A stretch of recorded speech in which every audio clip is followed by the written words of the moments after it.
Kejadian sampai sekarang. Saya tugas di Mekah 2010, menerima jemaah haji yang pertama. Begitu datang sholat, Masya Allah, isya'nya sholat di situ, Allahu Akbar. Imamnya disirkan, Alhamdulillahi Rabbil Alamin. Imamnya Muhammadiyah sendiri. Masya Allah. Begitu sholat subuh, imamnya nggak kunut. Lengkap sudah itu. Apa saya bilang kan, semalam Muhammadiyah kan yang nggak kunut. Padahal nggak ada Muhammadiyah, nggak ada NU dari zaman Nabi, Masya Allah. Dan yang paling hebat, dua pendiri ormas besar itu bersaudara dan belajarnya sama-sama. Sama-sama berangkatnya bareng, satu nasab yang sama, belajar di satu guru yang sama, kembali yang sama, punya misi yang berbeda. Yuk kita buktikan.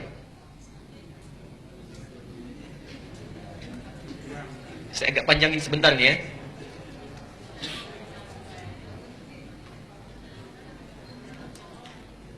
Satu, namanya Kiai Haji Muhammad Hashim Al-Ash'ari.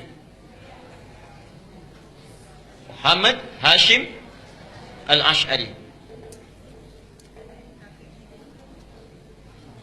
Kemudian nanti mendirikan Nahdlatul Ulama tanggal 31 Januari tahun 1926. Kedua, siapa namanya? Kiai Haji Ahmad Dahlan. Sebetulnya bukan nama asli, nama aslinya Muhammad Darwish. Muhammad Darwish. Cuma nanti saat pergi ke Mekah, keduanya ini oleh gurunya Muhammad Darwish diganti nama menjadi Ahmad Dahlan. Ahmad Dahlan mendirikan Muhammadiyah tanggal 18 November tahun 1912. Nah, pertama, dua-duanya ini bersaudara. Bersaudara, ketemu nasabnya di saudara jauhnya. Muhammad Hashim Al-Ash'ari bin Abdul Wahid bin Abdul Wahid bin Abdul Halim. Abdul Halim nama aslinya Pangeran Bernawa, Pangeran Benawa bin Abdurrahman. Abdurrahman nama aslinya Sultan Hadiwijaya, dikenal dengan Joko Tingkir. Bin Abdul Fattah bin Abdul Aziz bin Abdullah bin Maulana Ishaq. Siapa Maulana Ishaq itu? Bapaknya Raden Ainul Yakin yang dikenal dengan Sunan Giri. Bertemulah nasabnya di Maulana Ishaq. Maulana Ishaq. Nanti kita jelaskan siapa Maulana Ishaq ini. Kiai Haji Ahmad Dahlan, ini nasabnya nyambung ke sini Maulana Ishaq. Kiai Haji Ahmad Dahlan bin Kiai Haji Abu Bakar, bin Kiai Haji Ilyas, bin Kiai Sulaiman, bin Kiai Murtada, bin Demang Jurang Juru Kapindo, bin Demang Jurang Juru Sapisan, bin Kiai Gerbek, bin Maulana Ishaq. Maulana Ishaq. Bertemu di sini. Ya.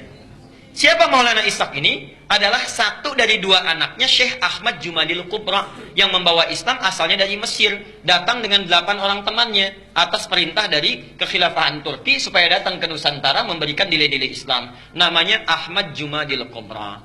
Punya 2 orang anak, satu Maulana Ishaq, yang kedua Syarif Abdullah. Syarif Abdullah. Maulana Ishaq ini nanti yang akan melahirkan 2 keturunan ini. Syarif Abdullah ini tinggalnya di Mesir, tidak ikut ke Nusantara. Tapi nanti pada tahun sekitaran awal abad ke-15 akan bertemu dengan seorang perempuan luar biasa yang sudah masuk Islam, anaknya Prabu Siliwangi. Prabu Siliwangi itu siapa? Nama aslinya Pamenah Rasa. Pamenah Rasa punya kekuasaan yang luar biasa, luas ya. Kalau dari Cirebon batas Jawa Tengah sampai dengan ke ujung wilayah Banten, ibu kotanya di Bogor. Dulu namanya Pamenah Rasa. Pamenah Rasa ini dulu inspeksi datang ke wilayah Subang pada masa itu sampai dengan ke Karawang. Di Karawang itulah bertemu dengan seorang perempuan yang bersih luar biasa, cantik, taat, sedang baca Quran. Muridnya Syekh Hasanuddin. Syekh Hasanuddin itu karena dulu menimba ilmu Qurannya di Mekah, dikenal dengan Ummul Qura, maka disebut dengan Syekh Qura. Syekh Qura. Siapa perempuan ini? Namanya Nyai Subang Larang. Nyai Subang Larang. Jatuh cinta dengan Nyai Subang Larang, menikahlah dengan beliau ini. Setelah menikah, pada tahun 1423, memiliki keturunan pertama laki-laki, diberi nama dengan Walang Sungsang. Walang Sungsang. 1426 punya anak yang kedua, perempuan, diberi nama Nyai Rara Santang. Rara Santang.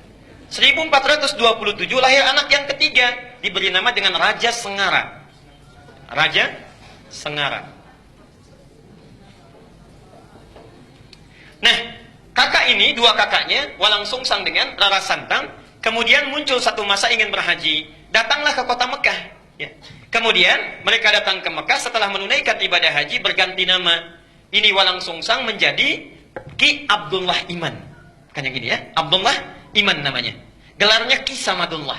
Gelarnya Ki Samadullah, Kiai Samadullah. Samadullah. Ini Rara Santang berganti nama menjadi Syarifah Mudaim. Syarifah Mudaim. Saat akan pulang di jalan bertemu dengan Syarif Abdullah. Syarif Abdullah langsung meminang Syarifah Mudaim untuk dijadikan istrinya. Menikahlah kedua orang ini, lantas berangkat ke Mesir. Di Mesir kemudian mereka menyatu, bersama-sama berumah tangga, melahirkan seorang anak namanya Syarif Hidayatullah.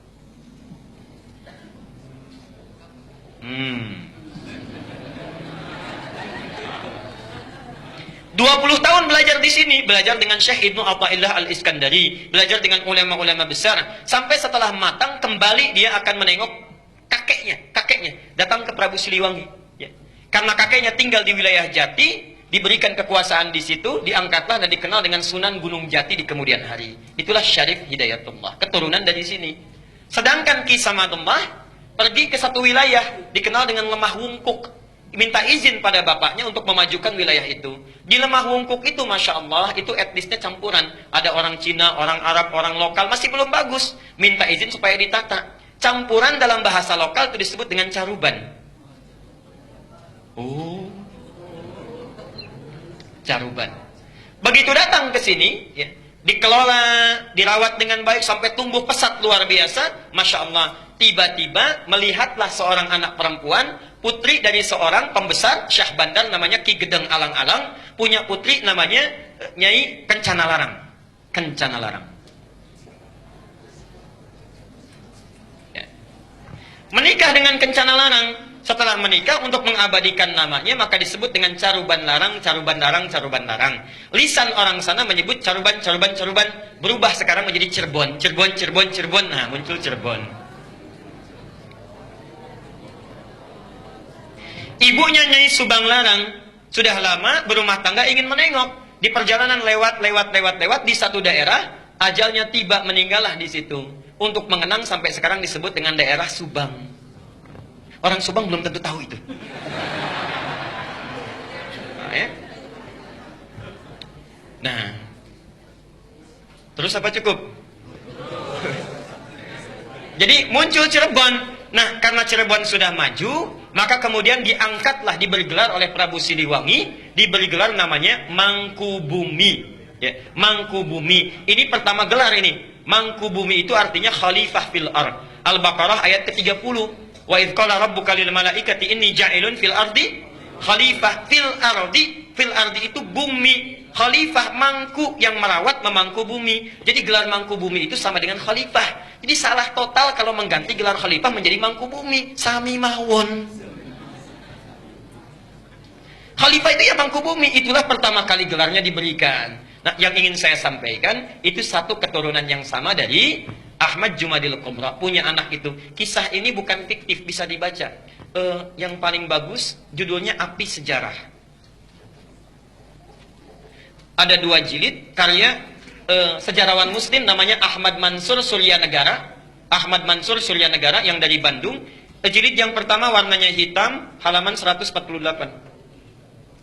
Itu dimulai di situ kisahnya. Yang punya bukunya silahkan. Nah, apa hubungannya dengan yang paling atas? Kiai Haji Ahmad Dahlan, Kiai Haji Muhammad Hashim Asy'ari, itu berangkatnya bareng, satu keturunan, berangkat bareng. Di Mekah itu berguru pada seorang ulama besar, alim luar biasa dari Minangkabau, namanya Syekh Ahmad Khatib Al-Minangkabawi. Syekh Ahmad Khatib Al-Minangkabawi. Ada juga yang menyebutkan riwayat dari Sambas, Syekh Ahmad Khatib As-Sambasi. Belajar dari situ, setelah selesai, dua-duanya punya keunikan. Kiai Haji Ahmad Dahlan itu senang sekali praktek. Ya, tidak terlalu banyak teoritis. Langsung praktek. Begitu pulang ke Nusantara, langsung mempraktekkan ajaran-ajarannya, membuat persyarikatan, kemudian persyarikatan Muhammadiyah. Muhammad itu nama Nabi, Yah itu nisbah, mengikuti. Jadi ingin memperbaiki keadaan seperti sesuai dengan Nabi. Bikin rumah sakit, bikin sekolah, dan sebagainya. Praktek dakwah. Kiai Haji Hashim Asy'ari, Muhammad Hashim Al-Asy'ari, Masya Allah, beliau itu senang nulis kitab. Beda dengan Ahmad Dahlan. Menulis kitab sampai ada 19 karya beliau dihimpun di satu kitab besar. 19 kitab, dari mulai pertama adab dalam menuntut ilmu, kedua risalah Ahlussunnah wal Jamaah, ada kitab An-Nurul Mubin fi Mahabbati Sayyidil Mursalin, sampai 19 kitab. Masya Allah. Jadi akan menyeimbangkan, saudaranya praktek, yang satu memberikan teorinya. Itu asalnya. Dan kalau Anda baca buku aslinya, kitabnya, Masya Allah, itu sama persis, gak ada bedanya. Gak ada bedanya. Aliran-aliran menyimpang yang ditanya jawab disebutkan sama sekali. Misal, Risalah Ahlussunnah wal Jamaah buka halaman ke-9. Faslu awal zuhuril bid'ah fi ardi Jawa wal mubtadi'ina fiha. Pasal menerangkan tentang awal munculnya bid'ah di tanah Jawa dan siapa tokoh-tokohnya. Bid'ah yang dimaksudkan bukan fikih tapi akidah. Tapi akidah.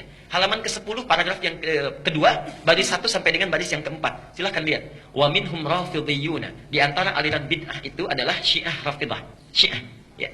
Beliau langsung menyebutkan, bukan saya. Beliau langsung yang menyebutkan. Asalnya semua sunni, kata beliau itu. Semua sunni. Cuma terjadi di tahun 1333 Hijrah, sama dengan 1909 Masehi. Datang tiba-tiba entah dari mana, ada satu aliran disebut dengan Syiah. Pekerjaannya, yasubbuna sayyidana Abu Bakr wa Umar radhiyallahu anhuma. Seringkali mencela dua sahabat Nabi, yaitu Abu Bakar dan Umar. Disebutkan dalilnya, hadisnya.